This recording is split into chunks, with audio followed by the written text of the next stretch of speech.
अस्सलाम वालेकुम। आप देख रहे हैं मेरा चैनल यूट्यूब पे। मैं हूं इब्रार हुसैन एडवोकेट और आज हम बात करेंगे सुप्रीम कोर्ट की एक हालिया रिसेंट जजमेंट पर, जिसमें बताया गया है कि बीवी जो है अगर उसकी रुखसती ना हुई हुई हो या ख़ावंद के साथ उसके अज़दवाजी जो तल्लुकात हैं वो बहाल ना हों,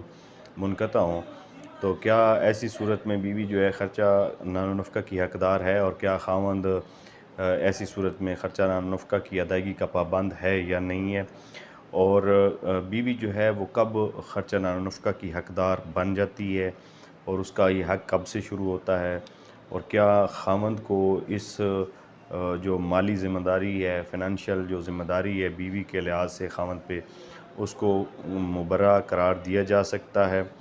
और क्या ये जो ख़र्चा नान नफ़क़ा की अदायगी की शर्त है, इसमें बीवी की जो फ़िज़िकल मौजूदगी ख़ावंद के पास होना ज़रूरी है या नहीं है। और हाई कोर्ट का इसमें फ़ैसला ये था, जिसके अपील में फिर ये सुप्रीम कोर्ट ने फ़ैसला दिया। हाई कोर्ट ने पहले इसमें ये फ़ैसला अपना दिया कि मंसूर अली शाह की सरबराही में जब ये डिवीज़न बेंच के पास अपील आई जिस फ़ैसले के ख़िलाफ़, तो जो लाहौर हाई कोर्ट का फ़ैसला था उसमें हाई कोर्ट ने ये करार दिया था कि अगर रुख़सती ना हुई हो तो फिर शौहर जो है वो नान नफ़क़ा की अदायगी का पाबंद नहीं है, बल्कि वो उससे मुस्तस्ना है, मुबर्रा है, और रुख़सती अगर नहीं हुई तो बीवी जो है वो ख़र्चा वसूल करने का हक़ नहीं रखती। ये था हाई कोर्ट का फ़ैसला, जिसको अपीलों में चैलेंज किया गया और फिर वो सुप्रीम कोर्ट ने ये जजमेंट जो मैं आपके सामने पेश करने जा रहा हूँ, सुप्रीम कोर्ट ने अपने इस जजमेंट में इन चीज़ों का ज़िक्र करते हुए तफ़सीली फ़ैसला जारी किया है। अगर आप जजमेंट नोट कर लें, करना चाहें तो ये सिविल पिटीशन नंबर 1107 L 2015 की है। जब ये दायरी हुई तो उसका ये नंबर था। इसके साथ एक अपील है कनेक्टेड, वो अपील नंबर 247 L 2017 की है। अब इस डिसीजन का जो ये सुप्रीम कोर्ट ऑफ पाकिस्तान ने जस्टिस मंसूर अली शाह की सरबराही में डिवीज़न बेंच ने जो फ़ैसला दिया है, इसकी डेट ऑफ डिसीजन जो है वो 11 सितंबर 2025 है। अब इस जजमेंट की तफसील की तरफ आते हैं तो ये इस केस का टाइटल जो है वो ये अमरीन अकरम वर्सेस असदुल्ला ख़ान वग़ैरह। अब इसमें सुप्रीम कोर्ट ने ये करार दिया है कि बीवी का जो हक़ नान नफ़क़ा है वो अज़दवाजी तल्लुकात या रुख़सती से मशरूत नहीं हो सकता। यानी आप उसको इस चीज़ के साथ मशरूत नहीं कर सकते कि बीवी अपने ख़ावंद से उस वक़्त ख़र्चा वसूल कर सकती है जब वो उसकी रुख़सती हो चुकी हो और वो उसके साथ अज़दवाजी तल्लुकात उसके बहाल हों। तो सुप्रीम कोर्ट ने ये करार दिया है कि जब बीवी निकाह के बंधन में बनती है और शरअन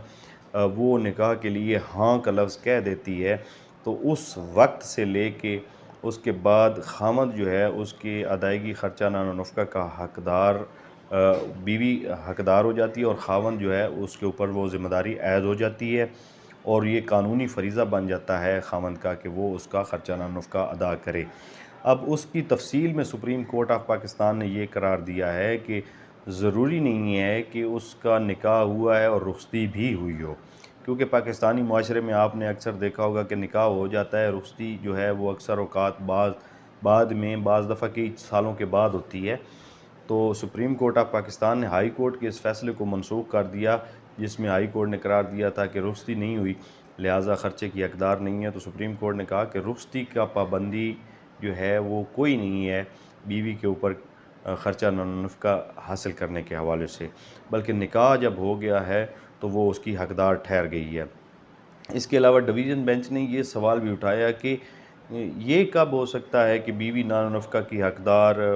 और ना रहे और शौहर जो है इसकी अदायगी से मुबर्रा हो जाए। तो इस तफ़सील में फिर सुप्रीम कोर्ट ने कहा कि अदालतों ने हमेशा जो है वो ये करार दिया है कि बीवी का नान नफ़क़ा जो है वो हक़ से हक़ निकाह जब निकाह हो जाता है तो तब से उसका ख़र्चा नान नफ़क़ा जो है वो स्टार्ट हो जाता है, और उसका रुख़सती का जो इंतज़ार है बीवी जो करती है ख़ावंद के साथ रुख़सती का, वो इसके इस हक़ को मज़ीद मजबूत करता है और उसको तक़वियत देता है। इसी तरह सुप्रीम कोर्ट ने यह भी करार दिया कि अज़दवाजी तल्लुकात से मशरूत करना इस ख़र्चाना नफ़क़ा को वो शौहर को माली ज़िम्मेदारी से बचने का मौका देने के मुतरादिफ़ है, और बीवी की जो जिस्मानी मौजूदगी है ख़र्चा अदायगी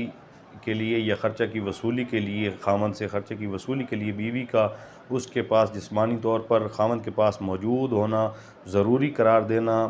जो है, वो सनफ़ी मसावात जो है, जेंडर इक्वलिटी जो है, उसके असूल जो हमारा आईन पाकिस्तान में दिया गया है जेंडर बेस्ड पे, तो वो उसके ख़िलाफ़ है और आइन जो है वो इक्वलिटी की बात करता है जेंडर की। तो लिहाजा जब भी निकाह होता है उसके बाद बीवी ख़र्चाना नफ़क़ा की हक़दार हो जाती है। उम्मीद है हमारी ये वीडियो आपको पसंद आएगी। अगर वीडियो पसंद आए तो लाइक ज़रूर कर दें और चैनल को सब्सक्राइब भी कर लें। शुक्रिया।